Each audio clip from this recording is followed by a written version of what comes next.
Je vais mettre aux voix la proposition de loi relative au droit à l'aide à mourir. Votant 561, exprimé 504, majorité 253, pour 305, contre 199. L'Assemblée nationale a adopté. C'est un vote historique qui a un véritable tournant dans la société française, comme cela l'a été en 1974 avec la loi Veil. L'Assemblée nationale adopte en première lecture les 2 volets du texte sur la fin de vie, unanimité pour l'accès aux soins palliatifs et donc cette majorité qu'on vient d'entendre pour l'aide à mourir. Maya-Hélène Trémollet est en direct de l'Assemblée. Bonsoir Maya-Hélène.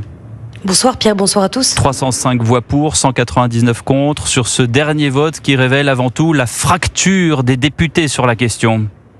Oui, si la gauche et une majeure partie du bloc central se félicitent d'une avancée historique, à l'image de Philippe Vigier, député MoDem. C'est un texte équilibré, c'est un texte solide, avec des critères cumulatifs et qui s'appuie sur un mot, le discernement. À l'inverse, les opposants au texte regrettent un faux débat durant lequel aucune de leurs réserves n'aura été écoutée.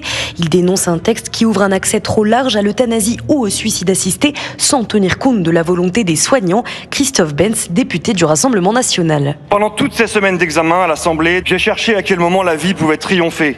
À quel moment ce texte laissait une part d'espérance. J'ai cherché, je n'ai pas trouvé.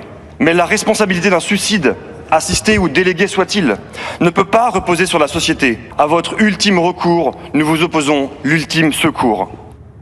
Un vote qui constitue la première étape d'un long cheminement, puisque les 2 textes sont attendus au Sénat à l'automne. Une étape cruciale durant laquelle la proposition de loi d'Olivier Falorni pourrait être à nouveau considérablement durcie par une droite sénatoriale très majoritairement réticente à la création d'un droit à l'euthanasie. Merci Maya-Hélène Trémollet.